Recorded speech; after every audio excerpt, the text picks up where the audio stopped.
चलिए देखिए, ये तीसरी सवाल है। तीसरी सवाल कह रहा है कि सिद्ध कीजिए कि 3 + 2 कड़ी में 5 एक अपरिमेय संख्या है। ठीक ना, ये कह रहा है कि हमें सिद्ध करना है कि 3 + 2 कड़ी में 5 एक अपरिमेय संख्या है। ठीक है ना, चलिए तो हम कुछ नहीं करेंगे, हम इसको मानेंगे।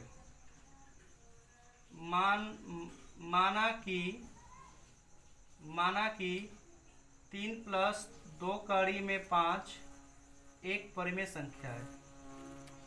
एक परिमेय संख्या है, एक परिमेय संख्या है और सहअभाज्य संख्याएं, सहअभाज्य संख्या a और b है, जहां b = not 0 हो, जहां पर b = not 0 हो। समझ गए? इतना में लिखना पड़ेगा। या मैं ऐसे कह दूं कि इस टाइप की जो भी सवाल आए, जो भी इस टाइप की सवाल आए, इसको हम ऐसे ही लिखेंगे। ठीक है ना, या मैं पहले इसको बता लेता हूँ, फिर इसके बाद में बता रहा हूँ कैसे करना है। ठीक है ना, टाइप बता दूंगा, सारे सवाल खत्म, प्रश्नावली 1 से खत्म। 3 सवाल में प्रश्नावली 1 गायब हो जाएगा। ठीक है ना, सारे के लिए मेथड यही यूज किए जाएंगे, कोई अलग से मेथड यूज नहीं होगा। ठीक है ना, मैंने पहली सवाल बताया, पहली सवाल के तरह जो भी प्रश्न आएंगे उसको उसी तरह सॉल्व किया जाएगा। दूसरा प्रश्न मैंने बताया, दूसरे प्रश्न के अंतर्गत जो प्रश्न आएंगे उसको उसी तरह सॉल्व किया जाएगा। ठीक ना, अब ये तीसरा प्रश्न है। ठीक ना, तीसरे प्रश्न में पूरी प्रश्नावली 1 से गायब हो जाएगी। ठीक ना, कहानी खत्म इसकी। चलो तो हम क्या करेंगे, हम लिखेंगे 3 + 2 कड़ी में 5 बराबर a/b। ठीक, या हम इसको ऐसे लिख सकते हैं, थोड़ा इधर लिखेंगे, थोड़ा यहाँ से लिखेंगे। ठीक है ना, तो क्या हो जाएगा, 3 + 2 कड़ी में 5 बराबर a/b। हम 3 को उधर भेजेंगे तो जाएगा 2 कड़ी में 5 बराबर, ये प्लस से उधर जाके माइनस हो जाएगा। जब हम किसी पद को हम लेफ्ट हैंड साइड से राइट हैंड साइड या राइट हैंड साइड से लेफ्ट हैंड साइड लेके आते हैं तो उसके चिन्ह में परिवर्तन होता है। ठीक ना, यहाँ पर ये प्लस है, उधर भेजेंगे तो माइनस हो जाएगा। क्या हो जाएगा, माइनस हो जाएगा। चलिए अब हम लिखेंगे 2 कड़ी में 5 बराबर, इसका क्रॉस मल्टीप्लाई गुणा करेंगे तो इसका बटा 1 ले लेंगे, 1 का a में गुणा करेंगे a आएगा, माइनस माइनस हो जाएगा, b का 3 गुणा करेंगे 3b आएगा, बटा के नीचे b हो जाएगा। ठीक है ना, अब हम 2 को यहाँ भेज देंगे तो हो जाएगा कड़ी में 5 बराबर a - 3b बटा के 2b। बात समझ आया कि नहीं है ना? ऐसा हम इसको सॉल्व करेंगे। समझ गए? समझे कि नहीं समझे बताओ पहले, बात में आई ना। 5 बराबर क्या हो जाएगा, 5 बराबर हो जाएगा हमारा a - 3b बटा के कड़ी में 5 बराबर हो जाएगा a - 3b बटा के 2b हो जाएगा। ठीक ना, चलो हमें क्या पता है, हमें ये ज्ञात है a b 3 व 2 एक पूर्णांक है, एक पूर्णांक है। समझ गए, ये क्या है, एक पूर्णांक है। बात में है कि नहीं? जब ये पूर्णांक है तो हम आराम से लिख सकते हैं a - 3b बटा के 2b एक परिमेय संख्या होगा। एक परिमेय संख्या क्या है, परिमेय संख्या है। अतः कड़ी में 5 भी एक परिमेय संख्या होगा, एक परिमेय संख्या होगा। समझ गए कि नहीं? अतः कड़ी में 5 भी क्या होगा, एक परिमेय संख्या होगा।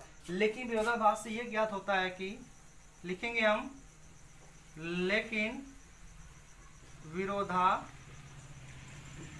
से यह ज्ञात होता है कि कड़ी में 5 एक अपरिमेय संख्या है, अपरिमेय संख्या है। विरोधाभास से ये ज्ञात होता है कि कड़ी 5 एक अपरिमेय संख्या है। अतः हम लिख सकते हैं अतः कहाँ चला गया, हाँ ये वाला, ठीक है ना। 3 + 2 कड़ी में 5, अतः 3 + 2 कड़ी में 5 एक अपरिमेय संख्या होगा। अपरिमेय संख्या होगा या परिमेय संख्या है, ठीक है ना। अब देखो प्रश्न एकदम इसी तरह बनेगा आपका, कोई दिक्कत नहीं होगा, ठीक है ना। अब देखो अब प्रश्न की प्रकृति कैसे चेंज होगी। मैटर बस इतना ही है, इतना ही हमें चेंज मिलेगा, बाकी सब सेम वही रहेगा। तो हमें यही चेंज, जब ये चेंज होगा तो हमें जहाँ जहाँ पर ये रहेगा यही चेंज करना होगा ना। मान लो हम प्रश्न, मान लो यहाँ पर खाली इसको चेंज कर बता रहे हैं। मान लो यहाँ 2 - 3 कड़ी में 3 हो गया, या 5 + 4 कड़ी में 5 हो गया, है कि नहीं, या 7 - 3 कड़ी में 7 हो गया, या 8 + 2 कड़ी में 11 हो गया। समझ गए कि नहीं। बस यही चेंज होगा, बाकी सब यही बोलेगा। क्या बोलेगा, देखो ध्यान से, सिद्ध कीजिए कि 2 - 3 कड़ी में 3 एक अपरिमेय संख्या है। समझ गए कि नहीं। फिर क्या बोलेगा, सिद्ध कीजिए कि 5 + 4 कड़ी में 5 एक अपरिमेय संख्या है। फिर कहेगा सिद्ध कीजिए कि 7 - 3 कड़ी में 7 एक अपरिमेय संख्या है। फिर कहेगा सिद्ध कीजिए कि 8 + 2 कड़ी में 11 एक अपरिमेय संख्या है। मतलब कि केवल इसके अंक चेंज होंगे, ठीक है ना। जो शब्द हमारे हैं, जो शब्द हम लिखे हैं, शब्द हमारे सेम वही रहेंगे, ठीक है ना। जो हम अपने से लिखे हैं सब वही रहेगा। बस चेंज क्या होगा कि जो ये दिया है अंक, इस प्रश्न में यह अंक दिया है, किसी प्रश्न में दूसरा अंक दे देगा, किसी प्रश्न में तीसरा अंक दे देगा। समझ गए कि नहीं। लेकिन तरीका सेम टू सेम यही है, हम इसी तरह इस सवाल को लगाएंगे। मैंने कह दिया, देखो यहाँ पर 3 + 2 कड़ी में 5 है, तो हमने कह दिया 2 - 3 कड़ी में 5 प्रश्न में आ जाएगा। कहीं पर 5 + कड़ी में 5, 5 + 4 कड़ी में 5 आ जाएगा। कहीं पर 7 - 3 कड़ी में 7 आ जाएगा। कहीं पर 8 + 2 कड़ी में 11 हो जाएगा। समझ गए कि नहीं। लेकिन पूरा तरीका सेम टू सेम यही रहेगा, ठीक है ना। इसमें कोई परिवर्तन बिल्कुल नहीं किया जाएगा। समझ गए कि नहीं। आराम से इसको लगा सकते हो, कोई दिक्कत नहीं है। देखिए 5वीं जो सवाल है ठीक तीसरी की तरह है, लेकिन इसमें थोड़ा सा चेंज ये कर दिया है कि इतना बढ़ा के दे दिया है बेमतलब का।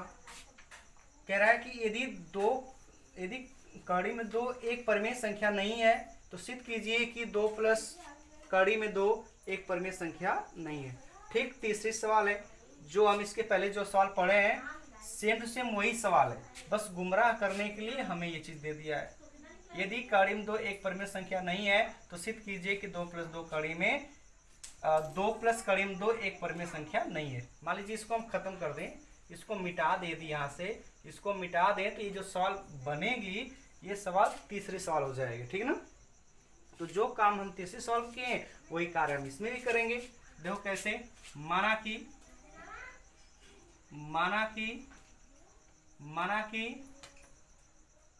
2 + कड़ी में 2 एक परिमेय संख्या है,